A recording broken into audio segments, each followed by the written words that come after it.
ಸಚಿವ ನಾಗೇಂದ್ರ ಅವರ ರಾಜೀನಾಮೆಗೆ ಆಗ್ರಹಿಸಿ ಬಿಜೆಪಿಯವರು ವಿಧಾನಮಂಡಲ ಅಧಿವೇಶನ ಶುರುವಾದಲ್ಲಿಂದಲೂ ಕೂಡ ಹೋರಾಟವನ್ನು ನಡೆಸ್ತಾನೆ ಬಂದಿದ್ದಾರೆ. ಸರ್ಕಾರ ಯಾವುದೇ ಕಾರಣಕ್ಕೂ ನಾವು ನಾಗೇಂದ್ರ ಅವರ ರಾಜೀನಾಮೆ ಪಡೆಯೋದೇ ಇಲ್ಲ ಅಂತ ತಮ್ಮ ನಿರ್ಧಾರವನ್ನು ಹೇಳ್ತಾ ಇದ್ರು. ಇಬ್ಬರ ಜಗಳದಲ್ಲಿ ರಾಜ್ಯದ ಯಾವ ಸಮಸ್ಯೆಗಳ ಬಗ್ಗೆಯೂ ಕೂಡ ವಿಧಾನಮಂಡಲದ ಅಧಿವೇಶನದಲ್ಲಿ ಒಂದು ನಿಮಿಷವೂ ಕೂಡ ಚರ್ಚೆ ಆಗದೇನೆ ಅಧಿವೇಶನ ಕೊನೆಗೊಂಡಿದೆ. 2 ದಿನ ಮೊದಲೇ ವಿಧಾನಮಂಡಲ ಅಧಿವೇಶನ ಅನಿರ್ದಿಷ್ಟ ಅವಧಿಗೆ ಮುಂದೂಡಿಕೆ ಆಗುತ್ತಿದೆ.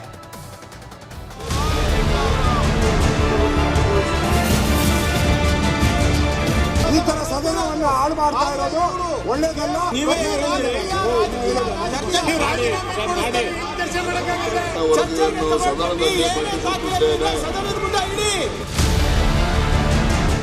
ರಾಜ್ಯದಲ್ಲಿ ಬರದ ಸಮಸ್ಯೆ, ತಮಿಳುನಾಡಿಗೆ ಕಾವೇರಿ ನೀರು ಬಿಡುಗಡೆ ವಿಚಾರ, ಬಿಡದಿ ಟೌನ್ಶಿಪ್ ಸಂಘರ್ಷ, ನೈಸ್ ವಿವಾದ ಹೀಗೆ ರಾಜ್ಯದ ಹಲವು ಜ್ವಲಂತ ಸಮಸ್ಯೆಗಳ ಬಗ್ಗೆ ಚರ್ಚೆಯ ಆಶಯದೊಂದಿಗೆ ಮುಂಗಾರು ಅಧಿವೇಶನ ಆರಂಭವಾಗಿತ್ತು. ಆದರೆ ಈ ಸಮಸ್ಯೆಗಳಿಗೆ ಪರಿಹಾರ ಸಿಗೋದಿರಲಿ, ಸಣ್ಣ ಚರ್ಚೆ ಕೂಡ ಆರಂಭಿಸಲು ಸಾಧ್ಯವಾಗಿಲ್ಲ. ಕಳೆದ 10 ದಿನಗಳಿಂದ ನಡೆಯುತ್ತಿರೋ ಮುಂಗಾರು ಅಧಿವೇಶನವನ್ನ ಕೇವಲ ನಾಗೇಂದ್ರ ರಾಜೀನಾಮೆ ವಿಚಾರವೇ ನುಂಗಿ ಹಾಕಿದೆ. ವಿಧಾನಸೌಧದ ಒಳಗೂ ವಿಪಕ್ಷಗಳ ಅಬ್ಬರ, ಸದನದಲ್ಲಿ ಅಹೋರಾತ್ರಿ ಪ್ರತಿಭಟನೆಗೆ ನಿರ್ಧಾರ. ಸದನದ ಒಳಗೆ ಎರಡೂ ಸದನಗಳಲ್ಲಿ ಎಂದಿನಂತೆ ಇಂದು ಕೂಡ ಆರಂಭದಿಂದಲೇ ನಾಗೇಂದ್ರ ರಾಜೀನಾಮೆಗಾಗಿ ಪ್ರತಿಭಟನೆ ನಡೆಯಿತು. ಇಡೀ ದಿನ ಬಾವಿಗಿಳಿದು ಪ್ರತಿಭಟನೆ ನಡೆಸಿದ್ರು. ಪ್ರತಿಭಟನೆ ಕೈಬಿಡಿ, ನೋಟಿಸ್ ಕೊಡಿ, ಚರ್ಚೆ ಮಾಡೋಣ ಅಂತ ಎಷ್ಟೇ ಕೇಳಿಕೊಂಡ್ರೂ ಪ್ರಯೋಜನವಾಗಲಿಲ್ಲ.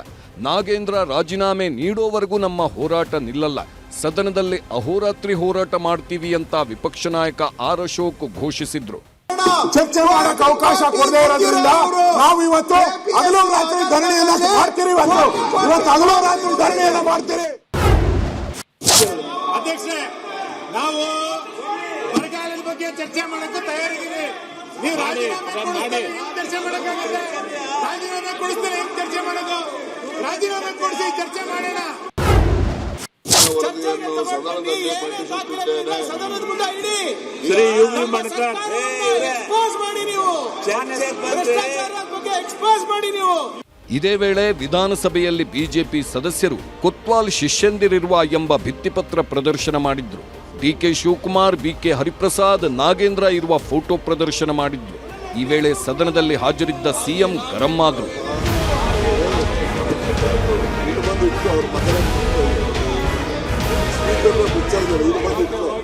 ಇತ್ತ ಪರಿಷತ್ನಲ್ಲೂ ಪರಿಸ್ಥಿತಿ ಭಿನ್ನವಾಗಿರಲಿಲ್ಲ. ಸದನ ಆರಂಭವಾದಾಗಿನಿಂದಲೂ ಚರ್ಚೆಗೆ ಆಸ್ಪದ ನೀಡದಂತೆ ಪ್ರತಿಭಟನೆ ನಡೆಸಿದ್ರು. 2 ಬಾರಿ ಸದನ ಮುಂದೂಡಿದ್ರೂ ಪ್ರತಿಭಟನೆ ತಹಬದಿಗೆ ಬರಲಿಲ್ಲ. ಈ ವೇಳೆ ಮಾತಿನ ವಾಕ್ಸಮರವೇ ನಡೆದೋಯ್ತು. ಪ್ರತಿಭಟನೆ ಹೋರಾಟದ ಮಧ್ಯೆ ಕರ್ನಾಟಕ ಸರಕು ಮತ್ತು ಸೇವೆಗಳ ತೆರಿಗೆ ತಿದ್ದುಪಡಿ ವಿಧೇಯಕ, ಕರ್ನಾಟಕ ಭೂಕಂದಾಯ ತಿದ್ದುಪಡಿ ವಿಧೇಯಕ ಸೇರಿದಂತೆ ಹಲವು ವಿಧೇಯಕಗಳಿಗೆ ಚರ್ಚೆಯೇ ಇಲ್ಲದೆ ಒಪ್ಪಿಗೆ ಪಡೆಯಲಾಯಿತು.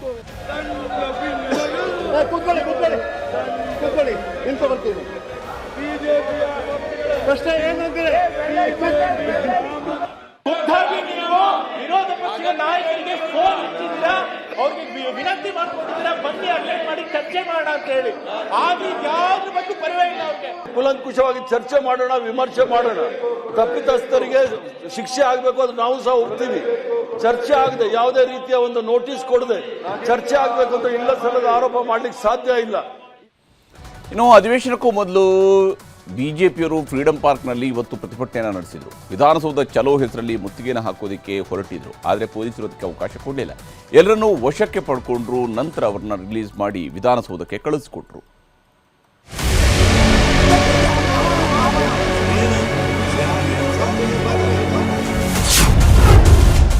ವಿಪಕ್ಷಗಳಿಂದ ವಿಧಾನಸೌಧ ಚಲೋ ಹೋರಾಟ, ದಿನವಿಡೀ ಪ್ರತಿಭಟನೆ, ಹೈಡ್ರಾಮಾ, ಹಂಗಾಮ. ಇಂದಿನ ವಿಧಾನಮಂಡಲ ಕಲಾಪ ಆರಂಭಕ್ಕೂ ಮುನ್ನ ವಿಪಕ್ಷಗಳು 3 ಹಂತದ ಹೋರಾಟ ಹಮ್ಮಿಕೊಂಡಿದ್ರು. ಕಬ್ಬನ್ ಪಾರ್ಕ್, ಫ್ರೀಡಂ ಪಾರ್ಕ್, ರಾಜಭವನ ಗೇಟ್ ಬಳಿ ಪ್ರತಿಭಟನೆ ಮಾಡಲಾಯಿತು. ನಾಗೇಂದ್ರ ರಾಜೀನಾಮೆ ಪಡೆದೇ ತೀರಬೇಕು ಅಂತ ಆಗ್ರಹಿಸಿದ್ರು. ಈ ವೇಳೆ ಪ್ರತಿಭಟನಾ ನಿರತ ನಾಯಕರನ್ನ ಪೊಲೀಸರು ವಶಕ್ಕೆ ಪಡೆದ್ರು. ಈ ವೇಳೆ ಹೈಡ್ರಾಮಾವೇ ನಡೆದೋಯ್ತು.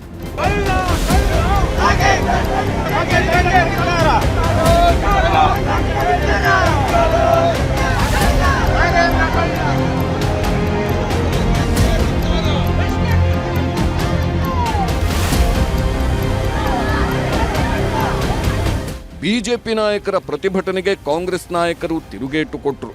ಚರ್ಚೆಗೆ ಬರದೇ ರಾಜಕೀಯ ಕಾರಣಕ್ಕಾಗಿ ಹೋರಾಟ ಮಾಡ್ತಿದ್ದಾರೆ ಅಂತ ವ್ಯಂಗ್ಯವಾಡಿದ್ರು.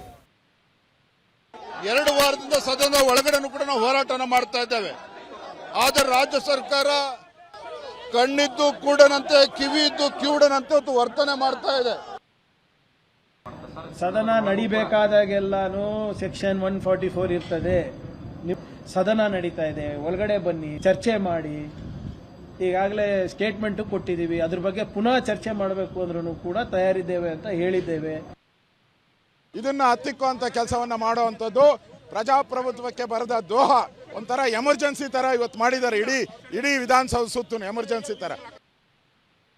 ಇವತ್ತುವರೆಗೆ ಯಾವ್ದನ್ನ ಒಂದು ಇನ್ವೆಸ್ಟಿಗೇಷನ್ ಏಜೆನ್ಸಿ ಕರೆಕ್ಟ್ ಆಗಿ ಪ್ರೂಫ್ ಆಗಿ ತೋರಿಸಿದ ನಾಗೇಂದ್ರ ಈ ರೀತಿ ಲೆಟರ್ ಬರೆದಿದ್ರು, ಈ ತರ ಅಕೌಂಟಿಗೆ ಟ್ರಾನ್ಸ್ಫರ್ ಮಾಡಂತ ಬರೆದಿರ್ತಕ್ಕಂಥದ್ದು ನನಗೆ ಮಾಹಿತಿ ಇಲ್ಲ.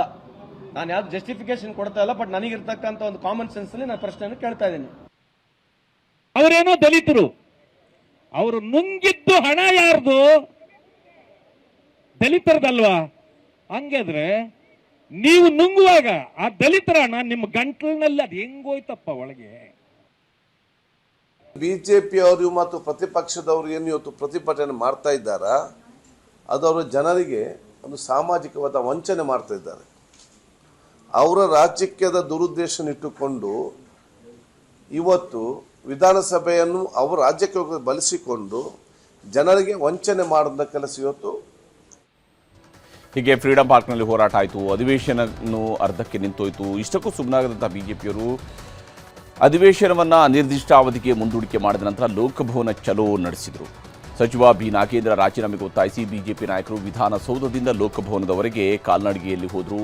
ರಾಜ್ಯಪಾಲ ಥಾವರ್ಚಂದ್ ಗೆಹ್ಲೋಟ್ ಅವರನ್ನು ಭೇಟಿಯಾಗಿ ಬಿಜೆಪಿ ನಾಯಕರು ನಾಗೇಂದ್ರ ಅವರ ರಾಜೀನಾಮೆ ಪಡೆಯೋದಕ್ಕೆ ಸಿಎಂ ಡಿಕೆ ಶಿವಕುಮಾರ್ ಅವರಿಗೆ ನಿರ್ದೇಶನ ನೀಡಬೇಕು ಅಥವಾ ತಾವು ಅವ್ರನ್ನ ವಜಾಗೊಳಿಸಬೇಕು ಅಂತ ಮನವಿಯನ್ನು ಮಾಡಿದ್ದಾರೆ. ಮಳೆ ಬರ್ತಾ ಇತ್ತು, ಆದರೂ ಕೂಡ ಮಳೆಯಲ್ಲಿನೇ ಕಾಲ್ನಡಿಗೆ ಮೂಲಕವಾಗಿ ತೆರಳಿದಂತಹ ಬಿಜೆಪಿ ಮತ್ತು ಜೆಡಿಎಸ್ನ ಸದಸ್ಯರು ಜೊತೆಯಾಗಿ ಮನವಿಯನ್ನು ಸಲ್ಲಿಸಿದ್ದಾರೆ.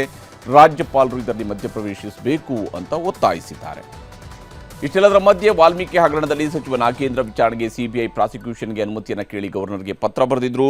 ಈಗ ಗವರ್ನರ್ ಸರ್ಕಾರಕ್ಕೆ ಪತ್ರ ಬರೆದು ಸರ್ಕಾರದ ಅಭಿಪ್ರಾಯವನ್ನು ಕೇಳಿದ್ದಾರೆ. ಗವರ್ನರ್ ಮೇಲೆ ಭರವಸೆ ಇಟ್ಟಿದ್ದಂತಹ ಬಿಜೆಪಿಗರಿಗೂ ಕೂಡ ಇದು ಶಾಕ್ ಆಗಿತ್ತು. ಯಾಕಂದರೆ ನಾಗೇಂದ್ರ ಕುರಿತು ಪ್ರಾಸಿಕ್ಯೂಷನ್ಗೆ ಅನುಮತಿ ಕೇಳಿದಂಥದ್ದು ಸಿಬಿಐ ಕೇಳಿದಂತಹ ಅನುಮತಿಯ ವಿಚಾರಕ್ಕೆ ಸಂಬಂಧಪಟ್ಟಂತೆ ಯಾವುದೇ ನಿರ್ಧಾರ ಕೈಗೊಳ್ಳದೆ ಸರ್ಕಾರದ ಅಂಗಳಕ್ಕೆ ಅದನ್ನು ರವಾನೆಯನ್ನು ಮಾಡಿದ್ದಾರೆ ರಾಜ್ಯಪಾಲರು. ಯಾಕಂದರೆ ರಾಜ್ಯಪಾಲರು ಇಲ್ಲಿ ಪ್ರಾಸಿಕ್ಯೂಷನ್ಗೆ ಅನುಮತಿಯನ್ನು ಕೊಡುವುದಕ್ಕಿಂತ ಮುಂಚಿತವಾಗಿ ಸರ್ಕಾರದ ಅಂದರೆ ಕ್ಯಾಬಿನೆಟ್ನ ಅಭಿಪ್ರಾಯವನ್ನು ಅಥವಾ ಸಲಹೆಯನ್ನು ಕೇಳಬಹುದು. ರಾಜ್ಯಪಾಲ ಗೆಹ್ಲೋಟ್ ಅವರು ಈಗ ಆ ಸಲಹೆಯನ್ನು ಕೇಳೋದಕ್ಕೆ ಮುಂದಾಗಿದ್ದರೆ ಅಲ್ಲಿಗೆ ಅವರು ಸ್ಟಾಪ್ ಆಗಿಲ್ಲ. ರಾಜ್ಯಪಾಲ ಗೆಹ್ಲೋಟ್ ಅವರು ಕಾನೂನು ತಜ್ಞರಿಂದಲೂ ಕೂಡ ಅಭಿಪ್ರಾಯವನ್ನು ಕೇಳಿದ್ದಾರೆ. ಯಾಕಂದರೆ ಮುಂದಿನ ಆಪ್ಷನ್ಸ್ ಏನು ಅನ್ನುವಂಥದ್ದು ಅವ್ರಿಗೆ ಇದ್ದೇ ಇರುವಂಥದ್ದು. ಆದರೆ ಇಲ್ಲಿ ಕೇವಲ ನಾಗೇಂದ್ರ ಅವರ ವಿಚಾರದಲ್ಲಿ ಮಾತ್ರ ಅಲ್ಲ, ಗವರ್ನರ್ ಅವರು ಬಿಜೆಪಿ ನಾಯಕರ ಕೇಸ್ಗಳ ಬಗ್ಗೆಯೂ ಕೂಡ ವಿಷಯವನ್ನು ಪ್ರಸ್ತಾಪ ಮಾಡಿದ್ದಾರೆ. ಆ ಮೂಲಕ ತಾನು ಪಿಕ್ ಆ್ಯಂಡ್ ಚೂಸ್ ಮಾಡ್ತಾ ಇಲ್ಲ, ನಾನು ಎಲ್ಲರದೂ ಕೂಡ ಕೇಳ್ತಾ ಇದ್ದೀನಿ ಅನ್ನುವಂಥದ್ದನ್ನು ರಾಜ್ಯಪಾಲರು ತೋರಿಸಲು ಹೊರಟಿದ್ದಾರೆ. ಜನಾರ್ದನ್ ರೆಡ್ಡಿ ಹಾಗೂ ರೇಣುಕಾಚಾರ್ಯ ವಿರುದ್ಧದ ಕೇಸ್ಗಳಿಗೂ ಕೂಡ ಇದರಿಂದಾಗಿ ಜೀವ ಬರುತ್ತಾ ಅನ್ನುವ ಅನುಮಾನ ಇದ್ದೇ ಇದೆ. ಗವರ್ನರ್ ನಡೆಯಿಂದ ಬಿಜೆಪಿ ನಾಯಕರಿಗೂ ಕೂಡ ಒಂದು ರೀತಿಯಂತಹ ಇಕ್ಕಟ್ಟು ಸೃಷ್ಟಿಯಾಗುವಂತಹ ಸಾಧ್ಯತೆಯನ್ನು ತಳ್ಳಿ ಹಾಕುವಂತಿಲ್ಲ. ಇನ್ನು ವಿಧಾನಸಭೆ ಅಧಿವೇಶನ 3 ದಿನಗಳ ಮೊದಲೇ ಮೊಟಕುಗೊಳಿಸಿದ್ರೂ ಕೂಡ 9 ಪ್ರಮುಖ ಮಸೂದೆಗಳಿಗೆ ರಾಜ್ಯ ಸರ್ಕಾರ ಅನುಮೋದನೆಯನ್ನು ಪಡ್ಕೊಂಡಿದೆ.